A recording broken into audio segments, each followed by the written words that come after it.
Shalom, salam jumpa untuk kita semua. Kembali lagi bersama saya Hendra Lokolo, tentunya dalam channel Lokolo Official.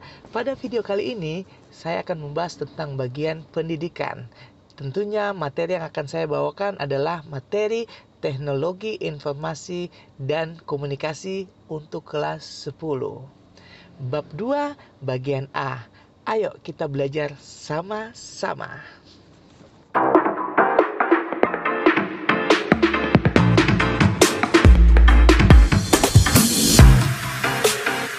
Lokolo Official.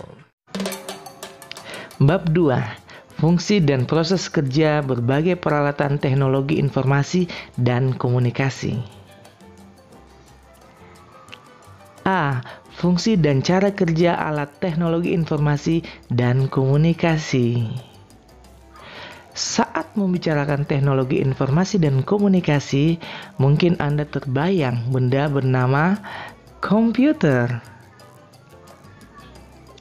Tidak salah memang, sebab komputer adalah pemicu kemajuan teknologi informasi dan komunikasi. Akan tetapi, komputer bukan satu-satunya alat teknologi informasi dan komunikasi. Anda tentu akrab dengan radio, televisi, telepon, dan juga handphone. Keempat alat tersebut juga merupakan alat informasi dan komunikasi. Pengertian teknologi informasi dan komunikasi. Teknologi informasi dan komunikasi atau disingkat dengan TIK memuat semua teknologi yang berhubungan dengan penanganan informasi. Penanganan ini meliputi pengambilan, pengumpulan, pengolahan, penyimpanan, penyebaran, dan penyajian informasi. Jadi, TIK adalah teknologi yang berhubungan dengan pengambilan, pengumpulan, pengolahan, penyimpanan, penyebaran, dan penyajian informasi. Input, proses, dan output. Penyampaian informasi dari sumber hingga penerima melalui proses yang panjang. Alat teknologi informasi maupun alat teknologi komunikasi menggunakan 3 langkah pokok. 3 langkah pokok ini meliputi proses memasukkan informasi atau input, proses pengolahan informasi atau proses, dan proses menyajikan informasi atau output. Proses memasukkan informasi atau input adalah proses memasukkan informasi yang akan diolah. Jika menggunakan komputer, Anda dapat memasukkan informasi menggunakan keyboard serta mouse. Saat menggunakan handphone, Anda dapat memasukkan informasi menggunakan keypad. Proses pengolahan informasi dilakukan di dalam alat teknologi informasi dan komunikasi. Proses ini akan menghasilkan informasi yang siap disajikan kepada penerima. Dalam komputer, proses pengolahan informasi dilakukan di dalam caching atau CPU. Data atau informasi adalah output yang diperoleh setelah proses pengolahan informasi. Output yang dapat Anda peroleh dapat berupa gambar, suara, maupun teks. Komputer menggunakan monitor, printer, dan speaker sebagai media output. Mengenal fungsi berbagai alat teknologi informasi dan komunikasi. Pertukaran informasi melahirkan konsep komunikasi. Proses komunikasi mampu memindahkan informasi dari sumber kepada penerima. Agar informasi yang diterima mudah dipahami, informasi tersebut harus berupa informasi yang siap cerna. Artinya, informasi tersebut harus diolah dan disajikan dengan baik. Tugas ini ditangani oleh alat teknologi informasi. Setelah diolah, informasi siap dikirim kepada penerima informasi. Pengiriman informasi dilakukan oleh alat teknologi komunikasi. Apa saja alat teknologi informasi itu? Apa pula contoh alat teknologi komunikasi? Simak dan temukan jawabannya dalam uraian berikut. Alat teknologi informasi bertugas mengolah dan menyajikan informasi. Peralatan yang termasuk golongan ini misalnya komputer, laptop, dan personal digital assistance atau PDA. Komputer disebut pula PC. Hal ini merujuk pada kebiasaan masyarakat negara barat yang menyebut komputer sebagai personal computer atau PC, atau dalam bahasa Indonesia komputer personal. Ini contoh gambar komputer PC. Yang kedua, laptop atau notebook. Pada dasarnya, laptop dapat disebut sebagai komputer portable. Dan juga ini contoh gambarnya. Yang ketiga, PDA. PDA singkatan dari Personal Digital Assistant. Nama ini diberikan sesuai tugas PDA sebagai asisten pribadi berbentuk digital. Ini contoh gambar PDA.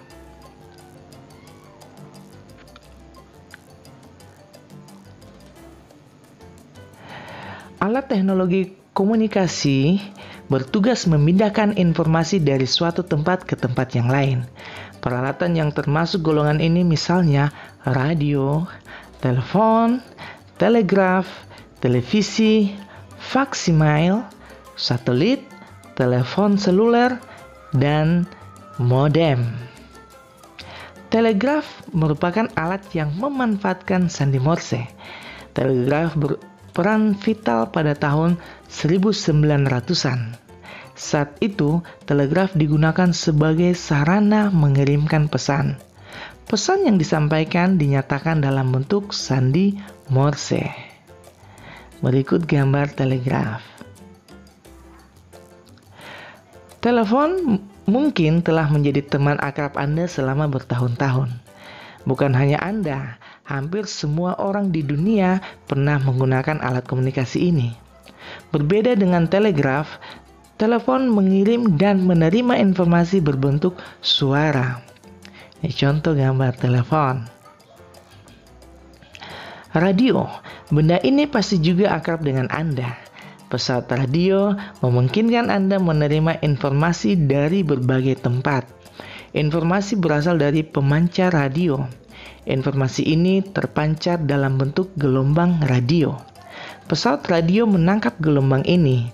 Selanjutnya, pesawat radio menyampaikan informasi dalam bentuk suara. Ini contoh gambar radio.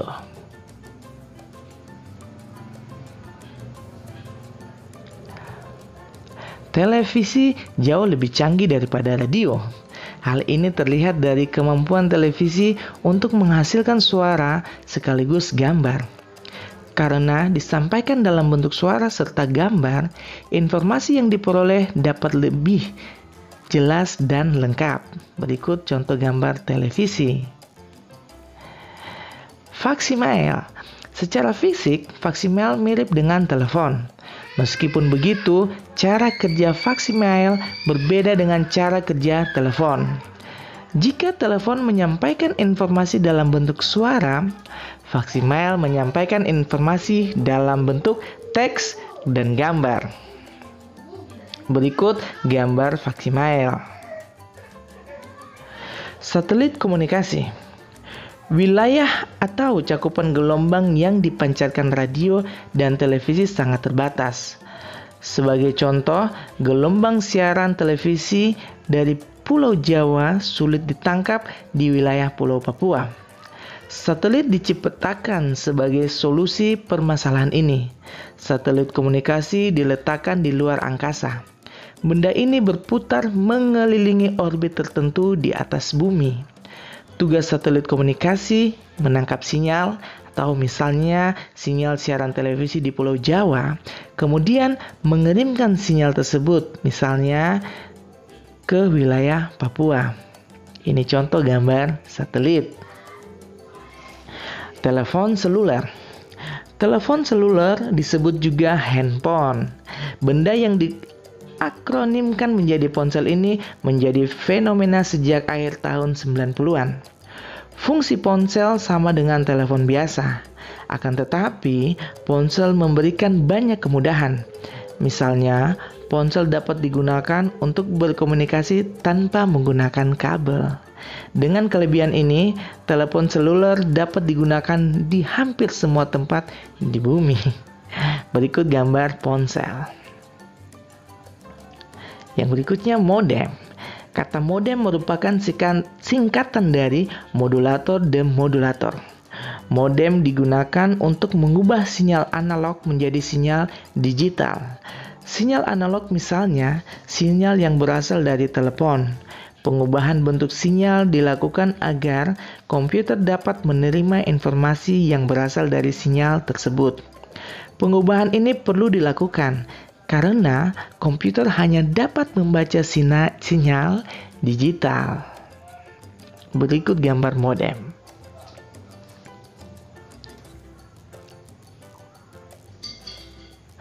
Proses kerja berbagai alat teknologi informasi dan komunikasi. Alat teknologi informasi bertugas mengolah informasi sehingga informasi tersebut siap digunakan. Secara garis besar, semua alat ini melalui proses pemasukan informasi, proses pengolahan informasi, dan proses penyajian informasi. Proses kerja beberapa peralatan pada komputer. Secara garis besar, peralatan pada komputer digolongkan menjadi alat input, alat pemroses, dan alat output. Alat input komputer misalnya keyboard, mouse, light pen, touchscreen, graphic table, barcode reader, dan scanner. Alat pemroses beberapa di dalam casing. Alat yang termasuk golongan ini misalnya RAM, hard disk, dan prosesor. Alat output misalnya printer, monitor, dan speaker. Simak cara kerja beberapa alat pada komputer berikut.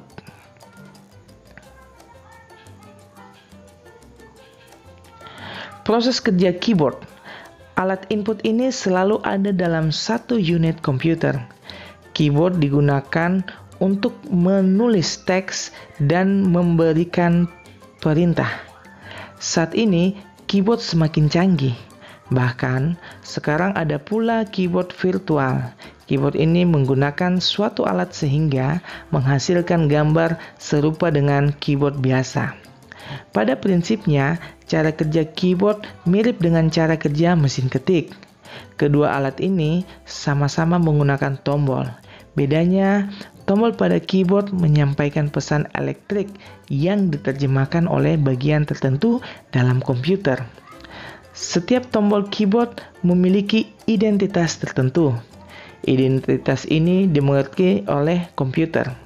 Itulah sebabnya keyboard dapat digunakan untuk mengetik maupun memberikan perintah. Berikut contoh gambarnya.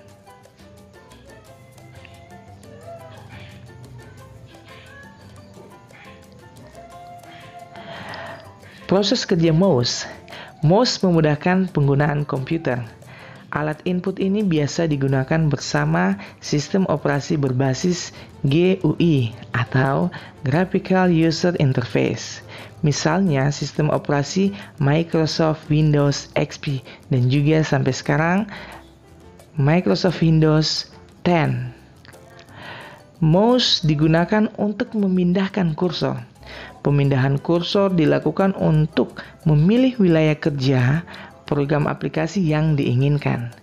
Mouse menggunakan bola atau sensor optik untuk menentukan lokasi yang diinginkan pengguna. Berikut gambar mouse.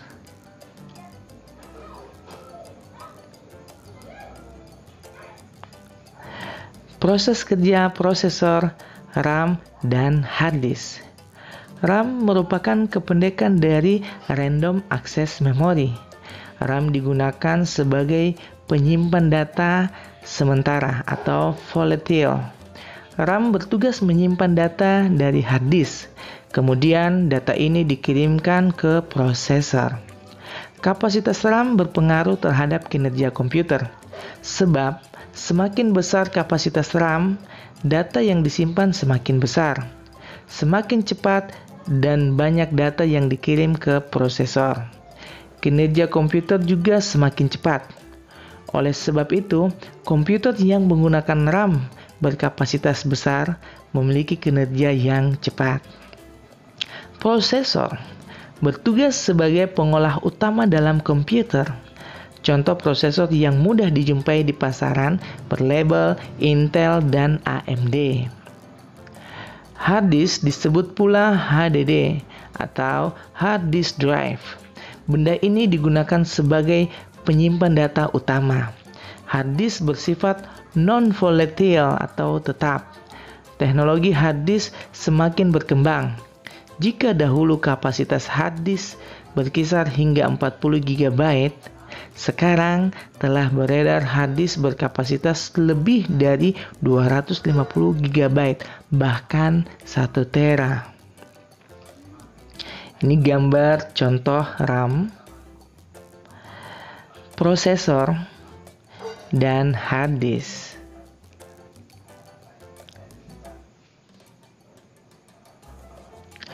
Proses kerja monitor. Monitor digunakan untuk menampilkan proses kerja maupun hasil kerja. Penggunaan komputer biasa menggunakan monitor jenis CRT maupun LCD. Monitor CRT atau cathode ray tube menggunakan teknologi tabung sinar katode. Monitor LCD atau liquid crystal display berbentuk tipis. Permukaan monitor LCD berbentuk datar. Sesuai namanya, monitor ini menggunakan teknologi kristal cair. Fisik monitor CRT lebih besar dan lebih berat dibanding monitor LCD. Monitor LCD lebih hemat tempat dan praktis. Selain itu, monitor LCD juga lebih hemat energi. Monitor LCD terdiri atas dua jenis, yaitu LCD berwarna dan LCD monokrom. LCD yang digunakan untuk menampilkan proses kerja dan hasil kerja yaitu LCD berwarna. LCD monokrom misalnya digunakan pada jam tangan digital. Dalam dunia komputer dikenal istilah pixel. Pixel ini adalah istilah untuk titik-titik cahaya yang membentuk objek di layar komputer. Berikut contoh gambar monitor.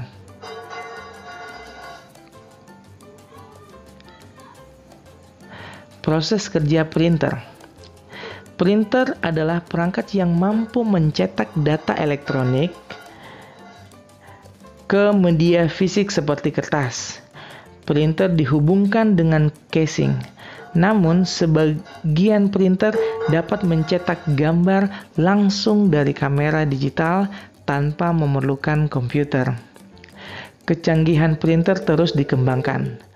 Produsen printer terus berlomba meningkatkan kecepatan dan kualitas hasil cetak printer.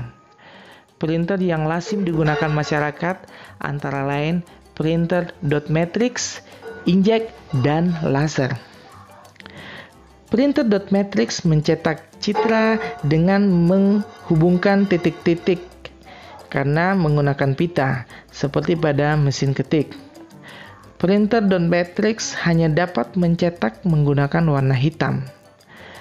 Printer inkjet menggunakan media pencetak berupa tinta. Kelebihan printer jenis ini terletak pada kemampuan untuk menghasilkan gambar berwarna dan beresolusi tinggi. Lain halnya dengan printer laser. Printer yang pertama kali diproduksi oleh Xerox pada tahun 1971 ini mampu mencetak dengan kecepatan tinggi. Hasil cetak printer laser dapat melebihi kualitas cetak printer inkjet. Selain itu, biaya cetak per lembar printer laser paling murah dibanding dua jenis printer yang lain. Ini gambar printer dot matrix, ini printer inkjet, dan yang terakhir laser.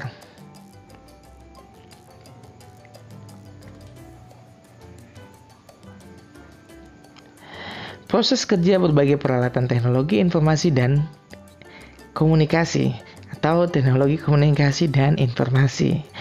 Telepon merupakan alat komunikasi yang lazim dipakai masyarakat. Dengan menggunakan telepon, Anda dapat menyampaikan pesan secara langsung kepada orang lain. Proses kerja telepon. Jika Anda akan melakukan panggilan telepon, mula-mula Anda harus mengangkat gagang pesawat telepon. Tindakan ini dilakukan untuk membebaskan saklar pengait pada pesawat telepon. Menyalakan gagang pesawat seperti ini berdampak sama pada pesawat nirkabel. Tindakan tersebut akan mengalirkan arus listrik ke dalam pesawat telepon dan menghubungkan Anda dengan jaringan telepon. Proses kerja telepon seluler. Teknologi seluler merupakan gabungan beberapa penemuan teknologi sebelumnya. Teknologi seluler dibangun antara lain oleh teknologi telepon dan teknologi radio. Telepon ditemukan oleh Alexander Graham Bell pada tahun 1976, sedangkan radio ditemukan oleh Nikolai Tesla pada tahun 1880. Pada tahun 1894, secara formal radio dikenalkan oleh orang Italia bernama Guglielmo Marconi. Demikian penjelasan pada materi teknologi informasi dan komunikasi bab 2 bagian A.